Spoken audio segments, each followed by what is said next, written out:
Ceci est un livre audio autogénéré par Google. Les éditions Max Milo présentent Dealer légal.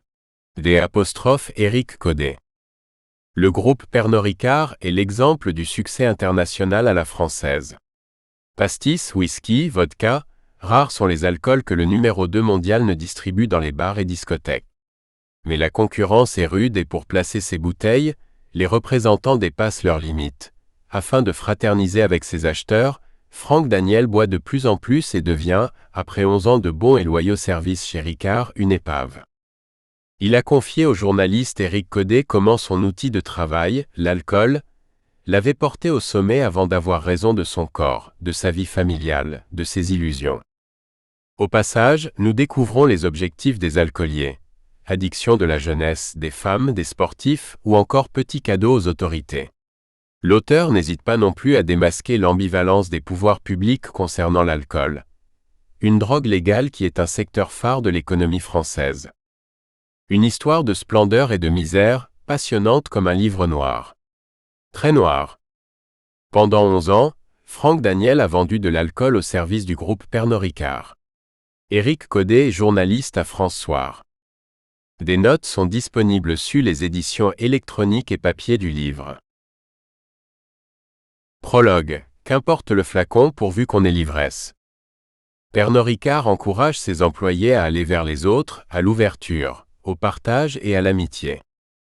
Charte des valeurs, site internet officiel. 11 années à se noyer dans le travail pour finalement tout perdre. Sa femme, ses enfants, sa maison, son emploi et sa santé. Il ne lui reste rien, ou si peu. Seul demeure un cuisant sentiment d'injustice et l'humiliation pour tout viatique. Franck Daniel a le sentiment d'avoir été abandonné sur le bord de la route par son entreprise, comme un chien dont on se sépare au début des vacances. Ses maîtres n'ont pas eu un regard. Malade, il ne se sentait plus bon à rien, on l'a viré comme un paria. Pourtant, comme tant d'autres, il a seulement désiré très fort réussir sa vie professionnelle, sociale et amoureuse. Afin de ne pas faire mentir l'adage, gagner sa vie pour mieux la perdre. Les dents longues, assoiffé de reconnaissance et bourré d'ambition, Franck Daniel se plonge dès l'adolescence dans le monde du travail. À 23 ans, c'est un début de consécration. Pernod Ricard l'accepte dans ses rangs au titre de représentant de commerce. Là, il va s'investir corps et âme dans la vie de son entreprise. Il va se transformer peu à peu en arme de guerre. Une seule idée en tête pour cet employé modèle. Gagner, traquer des parts de marché et obtenir la reconnaissance morale et trébuchante de ses chefs. Seul problème, mais de taille, sa boîte ne vend pas de photocopieur ou de cuisine clé en main. Sa carrière, c'est chez un marchand d'alcool qu'il l'a construite. À la sueur de son front, et en se sentant obligé de lever le coude jour après jour. Une vie de labeur jusqu'à plus soif. Commercial de base, il a grimpé dans la hiérarchie, grâce à ses compétences et à sa pugnacité, jusqu'à devenir chef de secteur et être responsable d'un cheptel de 750 clients. Pas bégueule, il va s'atteler à la tâche et tourner rapidement à une moyenne quotidienne de 15 à 30 petits jaunes. Une descente en enfer. Car pour mieux vendre le breuvage, acquérir une excellente compréhension de son sujet, il faut savoir l'apprécier et le déguster sans barguigner. Franck Daniel n'a jamais fait dans la demi-mesure. À tel point qu'après 11 ans de bons et loyaux services, son corps ne répond plus. Malade, il se considérera abandonné sur le champ de bataille par ses chefs. En France, l'alcoolisme n'est toujours pas reconnu comme maladie professionnelle. Pernod Ricard est une entreprise florissante où l'alcool coule à flot. L'empire des anisés s'est étoffé d'accents de tourbe. Outre les Pastaga, Pastis 51, Pernod Ricard, on y trouve maintenant des whiskies en pagaille. Chivas Regal, Clan Campbell, Aberlour, Ballantines, Jameson, Wild Turkey. Mais ça ne s'arrête pas là. Cognac, Bisquit et Martel, vodka, gin, tequila, rhum Havana Club, vin, apéritif à base de vin doux, champagne, Mumm ou Perrier-Jouët. Faites votre choix. On peut à loisir se rincer le gosier avec pratiquement toutes les eaux de feu de la planète. Normalement, avec modération. Ricard, cette entreprise un brin paternaliste, à l'ancienne, où une hiérarchie pyramidale gère la vie et les carrières des soldats de la soif, ne fait pas selon Franck Daniel dans la dentelle. Les pratiques sociales du numéro 2 mondial des vins et spiritueux illustreraient l'absence de commisération d'un groupe pour les hommes de la base qui manqueraient à leurs devoirs. Rien que de très banal sur notre petite planète capitaliste. Mais le cas des alcooliers mérite l'attention, car il illustre un paradoxe bien français. La pratique sociale de l'alcool participe de la culture nationale, tandis que son abus fracasse des vies sur la route, provoque des cancers et détruit des familles. Des lois ont été promulguées pour préserver la santé publique, limiter les dégâts de cette drogue légale. Reste que le vin est toujours pour beaucoup une boisson saine et hygiénique. Le pastis désaltère, et le cognac ou la poire ponctuent les repas entre amis. Et surtout, les stratégies des groupes de spiritueux sont toujours aussi agressives, comme nous le constaterons à travers le témoignage de Franck Daniel. Face aux exigences de la concurrence, il faut sans cesse recruter de nouveaux adeptes. Aussi surprenant que cela paraisse, les jeunes, les femmes et les sportifs sont désormais des cibles identifiées par les alcooliers. À quand les enfants en bas âge? Elles constituent le nouvel Eldorado que des cohortes de Franck Daniel vont pousser, et poussent, à la consommation. Pas de quartier dans le monde qu'il nous a décrit. Une pratique dont les armes sont la séduction, la convivialité, l'initiation et le sentiment d'appartenance au groupe, pour aboutir à un unique résultat, la dépendance. Vous avez dit dealer? Une fois accro et captif, vous aurez la joie de savoir que cette année, vous avez participé au chiffre d'affaires des alcooliers. Celui de Pernod Ricard s'élève à 5,6 milliards d'euros. Profession: alcoolique. C'était le titre d'un article que nous avions signé dans le journal France Soir en 2001, à partir d'une confession de Franck Daniel, dont nous reprenons ici la totalité. Les aveux qui lui ont déjà valu une condamnation pour diffamation, suite à une action en justice de Ricard, qui curieusement, n'a jamais visé le journal cité, ce qui nous a conforté dans notre souhait de vérifier et d'approfondir les stupéfiantes révélations de sa confession. Don Quichotisme? À notre sens, plutôt une parole utile et sincère sur la schizophrénie et les paradoxes du capitalisme moralisateur, dont le message citoyen actuel semble être « non pas buvez avec modération, mais modérez-vous, en buvant ». Chapitre 1. Les conditions de l'ambition. Franck Daniel est un élément précieux qui maîtrise bien le travail qui lui est confié. F. Daniel, noté par sa hiérarchie en 1992. Dans la famille Daniel, on a toujours eu du mal à boucler les fins de mois. Rien de sordide, rien à voir avec une enfance à la Zola. Simplement, l'argent coulait plus vite entre les doigts qu'il ne rentrait. Un classique. Franck Daniel en dresse le constat aisément. J'ai eu une enfance plutôt heureuse malgré mon père et la nécessité de jongler sans arrêt avec 3 francs 6 sous. Ce n'était pas le grand luxe, mais grâce à ma mère, il y a eu beaucoup d'amour à la maison. Sa mère, Marie-Claude, a élevé ses 3 fils presque toute seule à la force du poignet. Franck a 38 ans et le cadet. Éric, l'aîné, est devenu chargé d'information dans la presse magazine spécialisée. Il a aujourd'hui 41 ans. Le plus petit, Gilles, 33 ans, après avoir été commercial en téléphonie, a bifurqué pour exercer le métier de charpentier. Il vivait dans un HLM à La Île-et-Rose, dans le Val-de-Marne. Jean, le père, aujourd'hui décédé, était représentant de commerce de revues techniques automobiles. Il voyageait dans toute la France pour prospecter des garages. Toujours en vadrouille, ses enfants ne le voyaient que le week-end. C'était un homme un brin égoïste et un flambeur, un ancien chanteur qui n'a pas percé. Son salaire, il était pratiquement le seul à en voir la couleur. C'est surtout grâce aux fonctionnaires de la caisse d'allocation familiale que les Daniel mangeaient à leur faim. À la fin du mois, Franck et ses frères l'attendaient toujours impatiemment sur le balcon de l'appartement. Immuablement, il débarquait comme le Messie avec sa sacoche en cuir à la main. Pour les habiller, leur mère épargnait grâce au bon de la semeuse. Après avoir mis un petit pécule de côté, ils pouvaient aller à la Samaritaine pour acheter leurs vêtements. Franck avait l'habitude de voir sa mère éclater en sanglots lorsqu'elle ne savait plus quoi leur donner à manger. Souvent, le gamin rapportait alors des fleurs ramassées en fin de marché à Rungis. Une fois rafraîchi, il en recomposait des bouquets pour les vendre dans la cité. Jean a élevé ses enfants à la dure. Il avait une conception musclée de l'éducation. Son jeu favori quand il rentrait, c'était de se mesurer au bras de fer avec ses gosses. Pas de surprise, il gagnait toujours. À l'école, Frank Daniel a beaucoup ramé, ça n'a jamais été son truc. Le petit garçon était plutôt vif et éveillé, mais il s'ennuyait. Les journées étaient trop longues. Alors, dès 14 ans, il a pris une décision radicale, celle d'aller travailler et de commencer à gagner de l'argent. Son père a accepté facilement, à condition que le petit bonhomme verse la moitié de son salaire à sa mère. Seul problème, il est interdit de faire bosser des enfants, l'école publique est obligatoire jusqu'à 16 ans. Frank Daniel ne s'est pas démonté et a trouvé la parade. Il a falsifié, en la grattant, sa carte d'identité pour mentir sur son âge et se vieillir de 2 ans.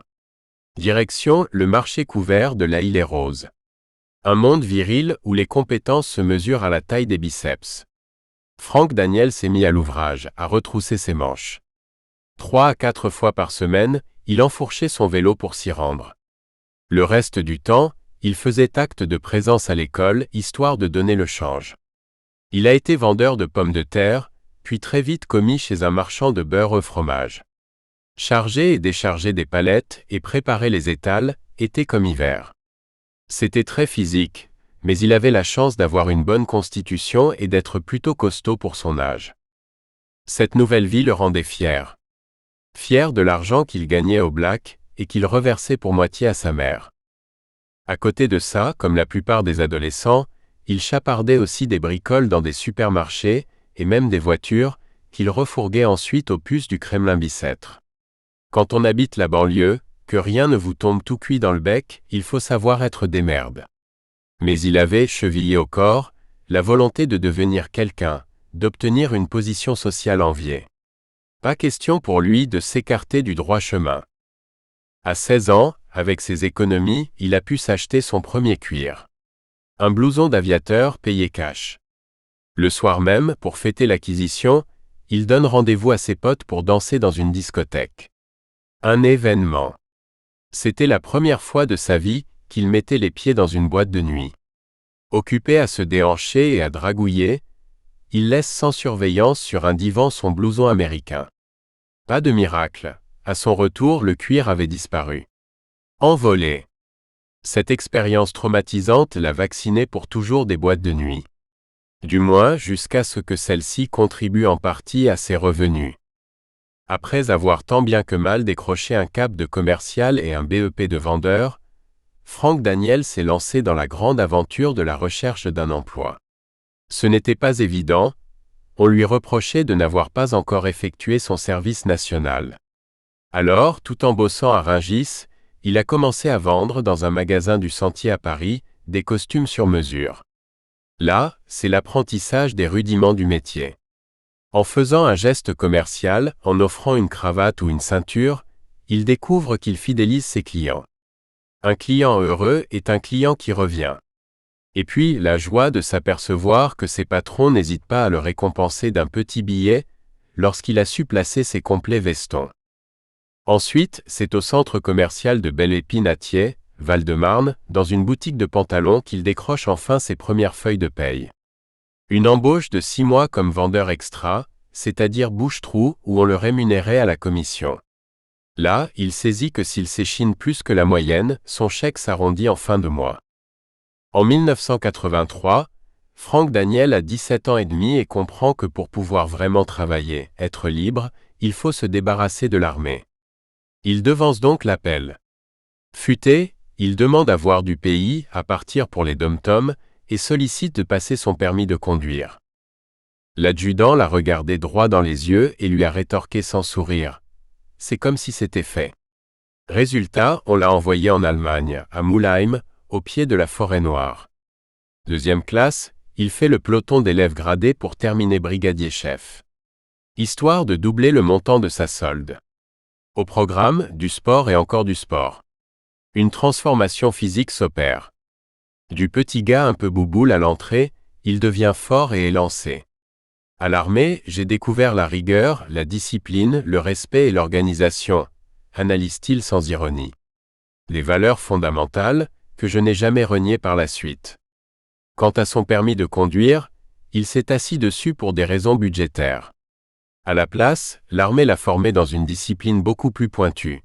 Tireur d'élite sur cible mouvante dans des chars de combat. Un truc super facile à recycler dans la vie civile. Cela dit, chez Ricard, on l'appelait le tireur de litres. 13 mois plus tard, il est de retour au bercail. Son père est à la maison. Il lui propose un sempiternel bras de fer. Ce fut le dernier entre eux. Franck Daniel l'a écrasé et humilié. Il n'a alors plus qu'un seul objectif en tête, passer son permis qu'il décroche à 19 ans. Pour se le payer, il fait de la manutention dans un supermarché. Un job dégoté le lendemain de sa libération. Pendant toute son enfance, le gosse n'avait qu'un seul rêve, celui de devenir un artiste peintre ou un restaurateur de tableaux. Il a toujours eu un beau coup de crayon. Mais sans le baccalauréat en poche, toutes les portes sont restées fermées. Du coup, il a persévéré dans la seule voie qu'il avait défrichée, le commerce. J'ai commencé par vendre des aspirateurs. C'était du porte-à-porte. J'ai vite eu le coup de main. Le plus difficile, c'était d'entrer. Une fois installé dans l'appartement des gens, je m'empressais de faire le ménage et vantais les qualités phénoménales d'aspiration. J'ai quitté la boîte au bout de 2 mois. J'avais l'impression d'arnaquer ma propre mère. La goutte d'eau qui a fait déborder le vase est arrivée quand une femme en pleurs a téléphoné à mon patron en le suppliant de reprendre son aspirateur. Son mari l'avait frappé. Refus de l'entreprise, j'ai claqué la porte. J'avais ma conscience pour moi, je voulais la conserver propre et intacte. Il entre alors dans une entreprise allemande spécialisée dans les vérins et les criques hydrauliques. J'étais responsable de 54 départements sur la France et devais être le seul commercial à rouler avec un 90 aux fesses. Ce qui ne m'a pas empêché de faire mes quelques 130 000 km par an. Tous les soirs, on m'obligeait à rédiger un rapport sur la journée écoulée. Rapport que je postais le lendemain car à l'époque, les téléphones portables étaient quasi inexistants. Ayant fait le tour du sujet, il entre dans une boîte qui vend des extincteurs. J'avais une belle voiture rouge de fonction et touchais 20% sur les ventes. On m'avait affublé d'une blouse blanche pour asseoir mon autorité et impressionner les clients. L'idée était de les convaincre que leurs extincteurs étaient obsolètes et que les assureurs viendraient leur coller un redressement s'ils ne s'équipaient pas dernier cri. Je suis resté 6 mois. Le produit n'était pas valorisant, et je voulais surtout travailler avec costume-cravate. Direction alors un revendeur de sèche-mains électriques, de papier hygiénique et de réceptacles pour protection périodique dans les toilettes des bars, hôtels et restaurants. J'en ai bavé.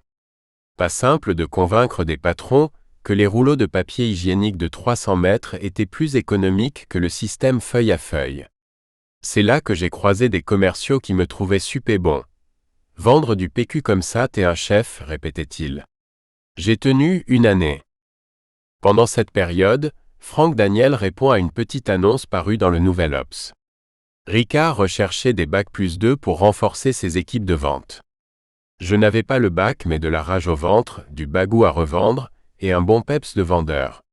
Ça compensait largement. Ils ont mis un temps fou avant de me rappeler. 1 an. Un beau jour, ils ont téléphoné chez ma mère qui a répondu « Lequel des Daniel voulez-vous » Ça a été un choc. Mon père, momentanément au chômage, avait postulé lui aussi, en répondant à la même petite annonce. Mais c'est moi qu'il voulait recruter. C'était la chance de ma vie. Le garçon qui bat son père au bras de fer lui en remontre maintenant dans le domaine professionnel. De l'entretien d'embauche, je me souviendrai toujours. J'avais le sentiment de faire un rêve éveillé. J'étais face à 2 chefs des ventes. Dans leur jargon, on les appelle des agents généraux. Il y avait 6 candidats pour seulement 4 places à prendre. J'avais 23 ans, une confiance énorme dans l'avenir, gonflé à bloc, pas stressé pour un sou. Pourtant, je n'avais pas le look Ricard. Je portais un fin collier de barbe, style Georges Michael. À l'époque, personne ne savait qu'il était gay, et des cheveux mi-longs avec de très belles mèches blondes. Ma seule concession pour ne pas être recalé était d'avoir retiré ma boucle d'oreille. Ils m'ont attaqué bille en tête. Vous connaissez les bars? Est-ce que vous buvez? Réponse oui, mais seulement pendant les fêtes. Aimez-vous le Ricard? Réponse oui, mon père adore. Il ne boit que cette marque à la maison. Du coup, on ne peut pas imaginer un apéro sans Ricard. Il voulait voir si le gars était percutant, mordant, audacieux et ambitieux. C'était tout moi. J'ai remporté la mise en leur disant « Je suis un homme de terrain. Laissez-moi essayer et je vous le prouverai. » À l'époque, il voulait renforcer le réseau pour recruter de jeunes consommateurs. Il savait que la loi E20 arrivait, que la publicité serait en partie interdite. Il fallait donc contourner le sujet, car ça sentait le sapin pour les dégustations d'alcool hors des bars. J'ai été embauché comme représentant de commerce, au salaire de base de 6 700 francs par mois. On m'a donné une R5 flambant neuve, estampillée Ricard. J'en jetais un max dedans, avec mon beau costume cravate. Pour un petit gars de banlieue en échec scolaire, c'était une réussite incroyable. Bosser chez Ricard, c'était comme arriver chez TF1 quand on vient de France 3 Auvergne, comme passer du FC Briconte-Robert à l'Olympique de Marseille. Même de son père, il a réussi à décrocher un petit mot gentil. Tu es dans une des plus grandes écoles de vente, tu vas réussir. En fait, depuis ce jour à marquer d'une croix, son père n'a plus jamais acheté de bouteille de Ricard de sa vie. Son fils subvenait à sa consommation. Franck Daniel s'est marié le samedi 31 mars 1990 avec Guylaine, la jeune femme avec qui il vivait depuis 1 an. Ils avaient enfin des projets d'avenir, faire des enfants et s'acheter un jour une maison pour vivre heureux. Le lundi 2 avril 1990, juste 2 jours après son mariage, Franck Daniel attaquait le travail. Chapitre 2. L'engrenage. Franck Daniel est disponible et travailleur. C'est un garçon ayant beaucoup de volonté. F. Daniel noté par sa hiérarchie en 1993. Franck Daniel va se lancer tête baissée dans cette nouvelle aventure. Tout un monde bien spécifique à découvrir, un univers où l'alcool coule à flot. Verre après verre, il va construire sa carrière. Le premier mois, Franck Daniel n'avait pas de poste fixe. Ricard l'a fait travailler en binôme avec un confirmé, l'a laissé prendre goût au métier, et ses chefs ont attendu l'occasion de le tester. Au début, il servait juste de chauffeur à Bernard, un autre commercial qui ne pouvait plus conduire. Une histoire un peu bête. Il venait juste de se marier lui aussi, et pour fêter ça dignement, il avait fait une bringue à tout casser avec ses collègues. Résultat, sa voiture sur les coups de 5 heures du matin avait terminé sa course dans un fossé. Plus de peur que de mal, mais dans l'affaire, Bernard écope d'un retrait de permis. Pendant cette période, la mission de Franck Daniel est de suivre Bernard partout où il se rend et d'observer ses méthodes de travail. Une mise en jambe, pour faire connaissance avec les patrons de bar de son secteur, s'intégrer dans le milieu, le cadre professionnel, comprendre le bon fonctionnement du réseau, se familiariser avec les tâches administratives, la comptabilité, la culture et la philosophie Ricard. Jusqu'à ce jour de mai où ses chefs ont voulu le voir à pied d'œuvre. Direction la foire au fromage de Coulommiers, dans la Brie, pour prêter main forte sur le stand de quelques collègues. Un véritable traquenard. Une épreuve du feu avec à la clé, un possible adoubement par ses pairs. C'était ma première mission d'envergure. J'avais un moral d'acier, prêt à tout dévorer. Pour l'occasion, j'avais fait l'achat d'un complet neuf et de souliers vernis, pas peu fier d'être présent au rendez-vous. Je pouvais lire le soutien de Guylaine dans ses yeux. Quand je l'ai embrassée avant de prendre le volant, elle m'a encouragé. C'est le moment où jamais, passe à l'action, montre-leur de quoi tu es capable. Remonté comme un coucou, Franck Daniel prend la route. Par malchance, il pleuvait ce matin-là, et à la radio, la météo n'avait pas l'air optimiste pour la suite de la journée. Coulommiers. Tout le monde connaît ce patelin, célèbre pour son fromage, mais il ne doit pas compter plus de 15 000 habitants. Pleine Cambrousse. C'est marrant, je ne pensais pas que Ricard allait faire de la promo dans des coins aussi reculés. L'avantage, c'est que c'est facile de deviner où se trouve la foire, et tout aussi facile de repérer les collègues que je suis censé épauler. Le jaune emblématique du camion saute aux yeux, au milieu du gris ambiant. J'ai garé ma R5 sur le parking, et en traversant le champ menant à la manifestation, j'ai couvert de boue mes chaussures. Ça commençait bien. Mais une fois arrivé sur le stand Ricard, j'ai été rassuré, il y avait de l'ambiance.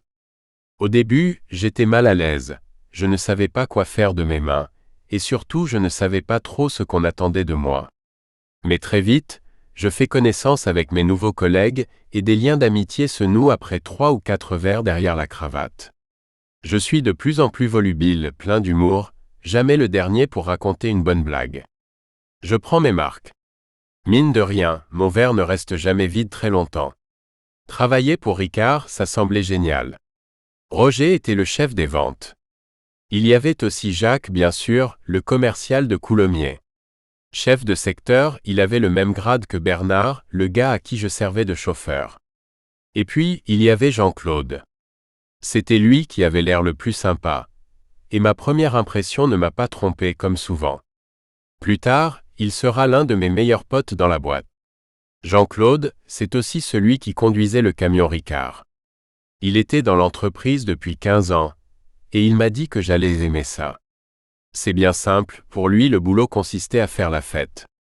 Et en effet, à première vue, ça n'avait pas l'air très compliqué. Observé par mes chefs, je ne veux pas les décevoir et en 2 heures de temps, entre midi et 14 heures, j'écluse une vingtaine d'apéritifs sans même m'en apercevoir. J'étais incapable de les compter. J'ai la langue un peu lourde, le propos pas très cohérent et la voix pâteuse, mais je tiens sur mes jambes, quoiqu'un peu vacillante. Je n'avais pas le sentiment d'être ivre, raide bourré. Ce n'est qu'au moment de casser la croûte, que je me suis aperçu de mon état. J'ai voulu me servir une portion de frites, elle baignait dans un grand saladier. Bingo! J'ai pris le saladier sur les genoux. C'est à ce moment-là que j'ai eu le réflexe qui m'a sauvé bien des fois au cours de ma carrière. Je suis allé dans ma voiture pour reprendre un peu mes esprits. Bordé par mes collègues, j'ai fait une petite sieste et me suis réveillé après 2 heures d'un sommeil comateux. Un peu groggy, un peu parti, un peu naze, j'ai pris un peu plus tard le chemin du retour et avalé les 80 km qui me séparent de mon domicile. Dès mon arrivée chez moi vers 20 heures, Guylaine m'a assailli de questions. Alors, c'était bien. Tu penses avoir fait bonne impression? Et tes collègues, ils ont l'air sympas? Et Coulommiers, c'est comment? J'ai fait de mon mieux pour garder un minimum de crédibilité, j'ai bredouillé 2-3 réponses, mais il faut dire que j'étais encore un peu dans le pâté. Et même si elle s'en est aperçue, elle a eu la délicatesse de faire semblant de rien. Heureusement, parce que j'ai comme l'impression qu'elle n'aurait pas vraiment apprécié un compte-rendu détaillé de ma journée. C'est vrai que c'était du joli. J'espérais ne pas avoir laissé une trop mauvaise impression, quand même. Mais malgré les arrière-pensées qui me titillaient, je me suis endormi comme une masse. C'est mon boss lui-même qui m'a rassuré, le lendemain matin au réveil. Guylaine, encore tout endormie, m'a passé le téléphone. À l'autre bout du fil, le patron en personne me disait qu'il était content, qu'on avait fait du bon boulot, et que je méritais ma place au sein de l'équipe. Une journée bien remplie. J'ai fait mes preuves. Ai-je impressionné mes chefs sur ma capacité à ingurgiter et à récupérer? En tout cas, je suis désormais un membre de la bande, de la grande famille Ricard à part entière. Moi aussi, je suis des leurs. Je fais partie d'une Dream Team. Je me suis juste dit que j'avais bien fait d'aller m'allonger après le repas. Si mon boulot consistait vraiment à picoler, mieux valait m'aménager des petites pauses de temps en temps pour tenir la route. Une grande leçon. Finalement, mon travail n'était pas très compliqué. Je devais juste fournir du Ricard au bar de mon secteur. Bernard m'avait bien expliqué comment je devais procéder. Nous espérons que vous avez apprécié cet aperçu. Pour continuer à écouter ce livre audio sur Google Play Livres, utilisez le lien dans la description de la vidéo.